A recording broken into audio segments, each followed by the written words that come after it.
Boa tarde. Hoje é 23 de agosto de 2024 e nós estamos aqui para mais um Poris Podcast Connection com o nosso sócio em Miami, Felipe Monteiro. Tudo bem, Felipe? Tudo bem, Caval. E você? Tudo tranquilo. Um bom dia para a gente olhar e conversar sobre os mercados internacionais e repercussão aqui no Brasil, frente à tão aguardada, fala do chairman do Fed, Jerome Powell, no encontro anual de Jackson Hole. Esse encontro ele sempre foi, um grande evento dos bancos centrais para a discussão de temas ligados à economia global e, como não poderia deixar de ser, em particular a política monetária. O tema esse ano, inclusive, é sobre a questão da transmissão da política monetária, com vários papers sendo debatidos aí ao longo do dia. Mas o encontro ele sempre começa com a fala do chairman, do Federal Reserve, e nesse ano acabou tendo uma coincidência importante que ela antecede, a tão aguardada reunião de setembro, que há toda a expectativa com relação ao início do ciclo de corte de juros pelo Federal Reserve. E o Chairman Powell não decepcionou nesse sentido. Ele foi numa análise bastante elaborada com relação a todo o ciclo de política monetária pós-Covid, a complexidade de lidar, com uma alta de inflação, que não tinha precedentes nas 3 décadas anteriores, ele mapeou, vamos dizer, escorreu sobre todo o ciclo, de alta da inflação, os desafios e tal, mas acabou depois, quando ele passou a analisar a política monetária mais no curto prazo, ele acabou dando, uma senha no sentido de dizer it's time, de começar o ciclo de relaxamento da política monetária. E por quê? Porque, nas palavras dele, nós já temos agora uma taxa de desemprego que ela é quase um ponto percentual, 4,3%, acima do mínimo, que ela alcançou no período recente, há cerca de um ano atrás.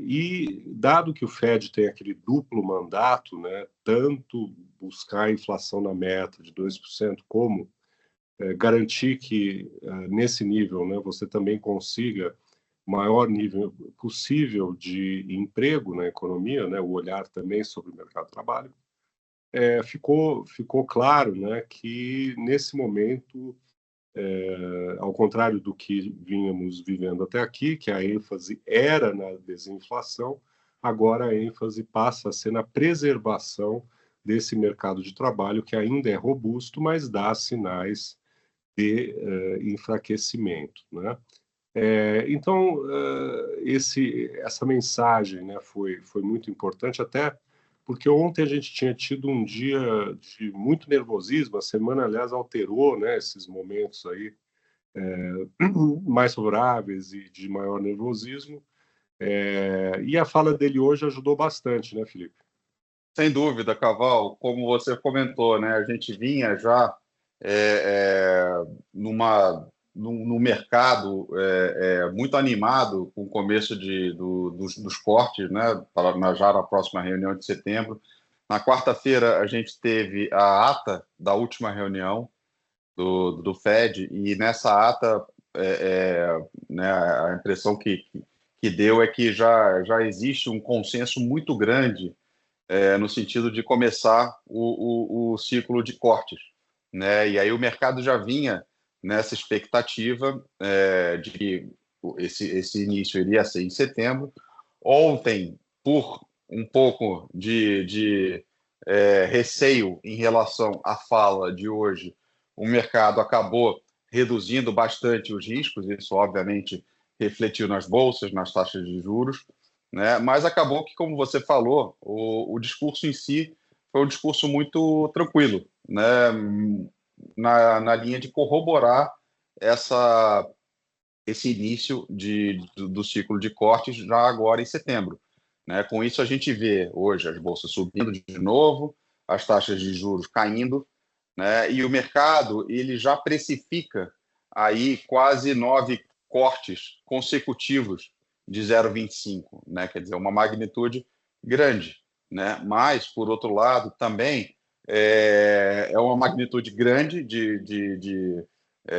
no orçamento total, né? A gente iria ali para 3, 3,5 no final, no final de 2025, começo de 2026, mas também a gente não observa nenhuma expectativa de cortes mais agressivos por parte do Fed. Quer dizer, então, a visão que hoje a gente tem aqui no mercado é de que essa desaceleração ela está acontecendo, já teve um bom pedaço a ponto do Fed poder começar a cortar os juros, né? Mas essa desaceleração ela vai ser muito lenta, né, ao longo aí de 1 ano e meio, né, que ele vai ter esse espaço para continuar cortando.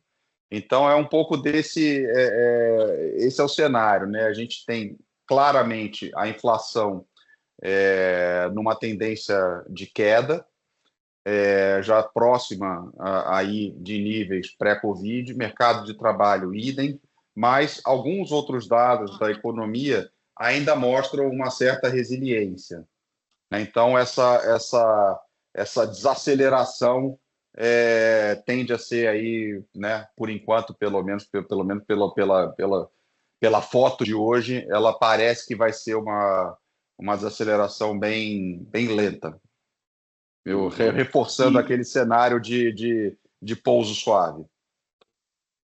e com relação ao ciclo, né, é interessante que Powell chamou atenção para a ideia de que tanto o orçamento de cortes, né, ou seja, aonde eles vão conseguir chegar no final do ciclo e em que ritmo serão decisões a serem tomadas ao longo do processo, né? Até porque ele na fala dele, que foi bastante detalhada sobre os desafios recentes, ele chama atenção para o fato de que a gente viveu um período pós-Covid-19 muito atípico, né, com relação à, à economia mundial, à desaceleração, os problemas de oferta, inclusive no mercado de trabalho e tal, e que todo esse processo ele foi cercado de muita incerteza, né? Houve momentos em que se imaginava que a inflação, né, ele até brincou com isso, né, era passageira, né, Temporária, né? temporária, ele falou, muitos aqui estavam naquele navio, né, comigo da inflação temporária, depois ela subiu muito mais do que se imaginava, ela foi mais resiliente. Então, certamente a gente ainda tem, né, alguns capítulos dentro desse processo todo que não serão, né, tal como se imagina, né? E daí a ideia é que você vai ter necessariamente ou que ele pudesse dar um guidance, né, de um ciclo longo de cortes de 25, não parece ser, vamos dizer, adequado a esse momento aí de incerteza, né? Inclusive até porque, né, a grande discussão, né, que existia, sobretudo até um ano atrás, até o final do ano passado, é que não era possível, né, você desinflacionar a economia sem que houvesse uma recessão Uma mais recessão. forte, o hard landing, né? Então, e hoje a gente está vendo aí que, Por felizmente, enquanto, por enquanto, ao menos, né, estamos dentro de um contexto até aqui de soft landing, né?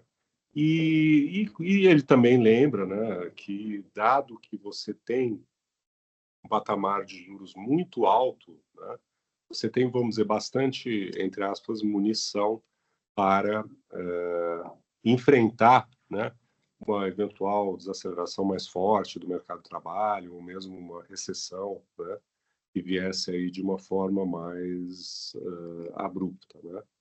Então, e aí, nesse sentido, as falas, né, também posteriores, acho que foram um pouco nessa direção de, né, a sinalização de corte, mas dentro aí de uma uma estratégia mais, vamos dizer assim, cautelosa, né? Sem dúvida, sem dúvida. O livro-texto que eles usaram até há pouco tempo, a gente não sabe, né? Se precisa de uma nova edição ou se dá para usar a mesma coisa. As variáveis que eles controlavam, né? Mudaram muito, né, Caval? Então, como você falou, a gente não sabe bem, olhando para frente, é muito mais difícil, né, de você projetar agora, né? Não só pelo lado de tudo que a gente viveu durante a pandemia, que ele falou bastante aí também nesse discurso. Você tem a questão da imigração, né? Que você teve um contingente enorme de imigrantes aqui nos Estados Unidos, principalmente nos últimos dois anos, pós-pandemia, né? E a gente não sabe como é que isso quais são os verdadeiros impactos, né, na economia. Se por um lado você tem aumenta a oferta de emprego, por outro lado esses imigrantes eles também vão consumir, também precisam de casa, né, roupa, comida. Então a gente não sabe muito bem como é que fica esse balanço com esse novo quadro aí de migração, né, que foi uma coisa bastante violenta e muito rápida.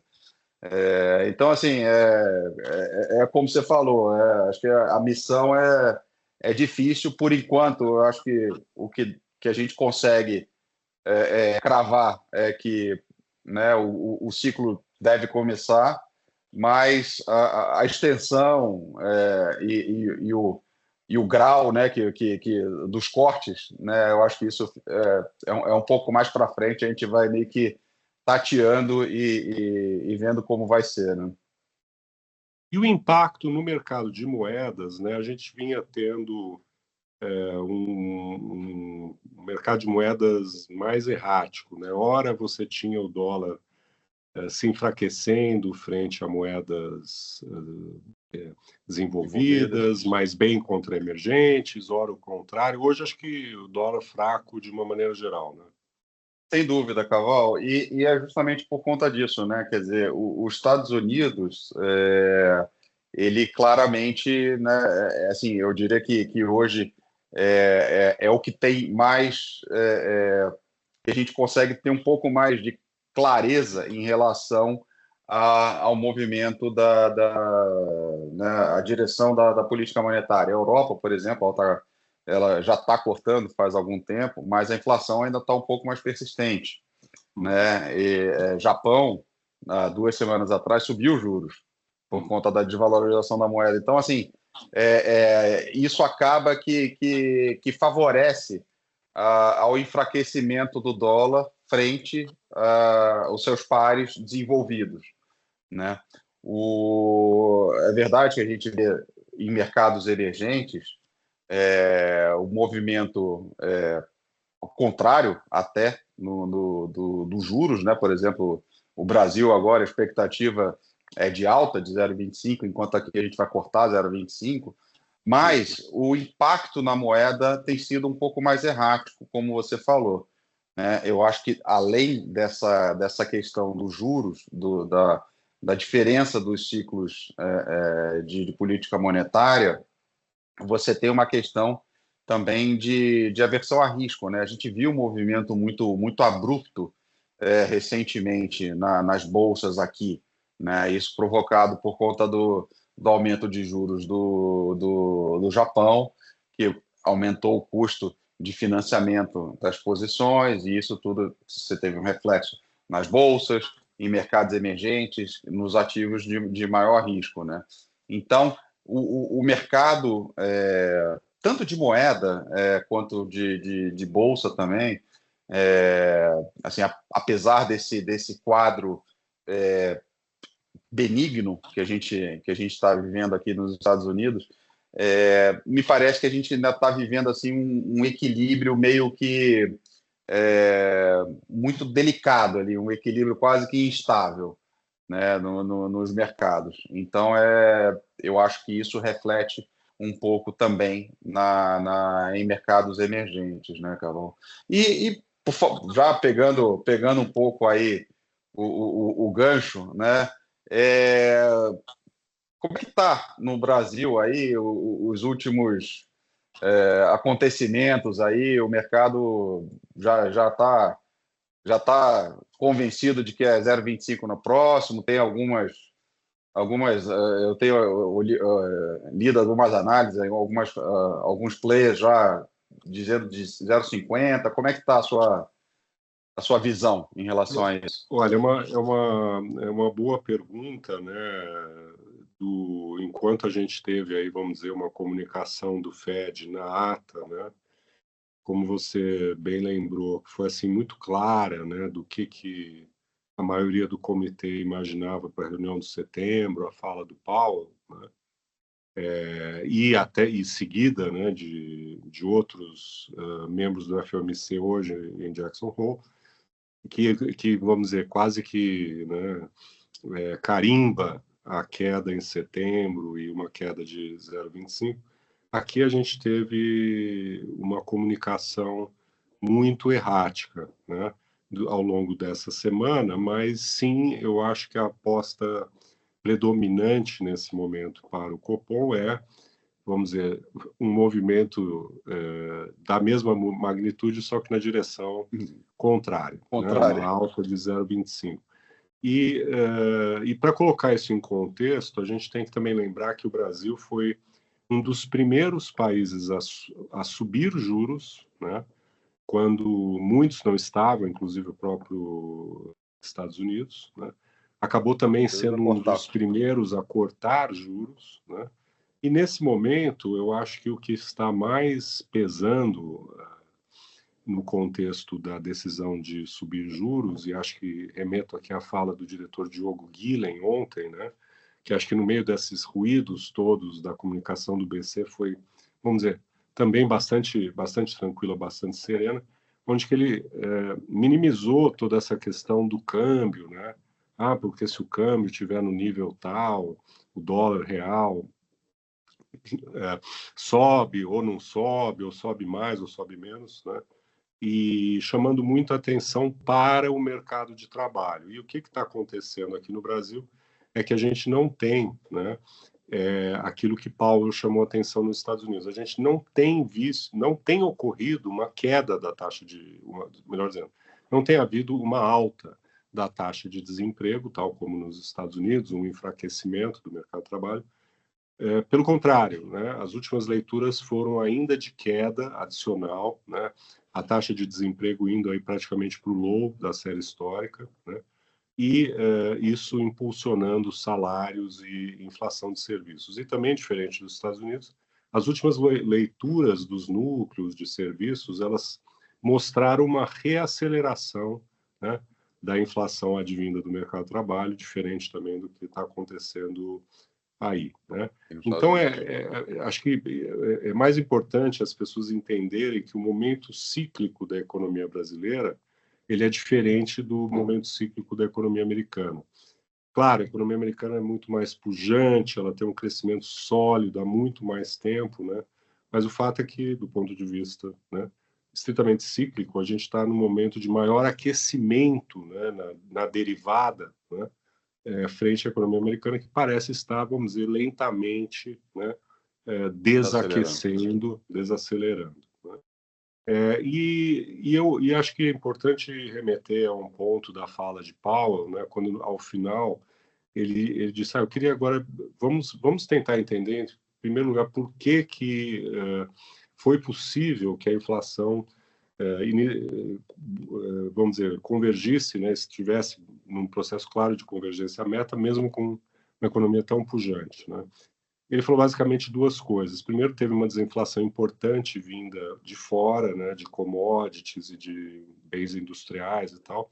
Isso é verdade no Brasil também, né? Mas também, aí vem a outra diferença, a ancoragem das expectativas, né? Ele falou, para você realmente conseguir fazer o trabalho de conseguir a convergência no mercado de trabalho mais aquecido, né, economia ainda forte, você tem que ter o compromisso, né, com essa trajetória expressa na ancoragem das expectativas. Ele fala, se houvesse a desancoragem, tal, o custo seria muito maior em termos do mercado de trabalho. Então, acho que essa mensagem é muito válida, né, na discussão brasileira, porque a gente já observa há bastante tempo um processo de desancoragem que só foi levemente revertido nas 2 últimas semanas, no que toca ao IPCA 2025. Por quê? Porque muita gente começou a embutir, né, no seu cenário a alta de juros, né? Então, os ruídos, né, advindos aí do Banco Central, né, é curioso que a gente entrou até num momento em que os ruídos com relação à política monetária não estão mais sendo oriundos do Poder Executivo, do governo, e sim estão dentro do próprio Banco Central, né? Eles não ajudam, né, e geram essa dúvida de qual é realmente o compromisso da reancoragem. Mas, vamos dizer, né, dentro daquilo que a gente pode dizer que é o denominador comum dessas diversas manifestações, o movimento, né, entre comunicado e ata, que houve até, né, nas falas do Roberto Campos Neto, uma correção, né, do comunicado, que não foi bem entendido, enfim. Falas posteriores que também pareceram, né, muito pendulares para um lado, depois para o outro e tal. Tudo leva a crer que existe hoje um consenso no Banco Central, e se há o consenso, esse consenso é um consenso de alta. Acho muito difícil, né, hoje que se conseguisse um consenso de manutenção, né? Se o Banco Central tiver um consenso em 25, então me parece que é a melhor alternativa. Acho que, né, se a nossa taxa Selic é praticamente o dobro da Fed Funds, né, um aumento de 50 seria, né, quase como você fazer um movimento da mesma proporção, né? Mas eu acho que parece hoje que o consenso é o 25, né? E tomara que venha o consenso, né? Melhor ter um consenso no 25 do que, né, um dissenso em qualquer outro valor, né? Então foi isso que deu para tirar dessas manifestações. Ontem, né, foi um dia ruim para os mercados aqui, não foi, espelhando, né, o que acontecia fora, mas eu diria que aqui foi pior, né? Foi especialmente ruim pro real, né? Pro real, exato, juros. Foi mais agudo aqui. 2%, né? Quer dizer, não parece que isso tudo derivou, né, do que estava acontecendo fora, né? Juros abrindo muito, enfim, com toda essa incerteza. Então, acho que cabe ao BC corrigir um pouco o ruído dessa sua comunicação e fazer aquilo que acho que os diretores estão dizendo, né? Estamos incomodados com a desancoragem, enfim, mercado de trabalho. E acho que também ouvir aquilo que Powell disse, né? Você reancorar as expectativas é a melhor maneira de você reduzir o custo da desinflação sobre o mercado de trabalho, né? Então, essa é a mensagem que ele deu lá hoje. É um seminário, né, para difundir ideias, né?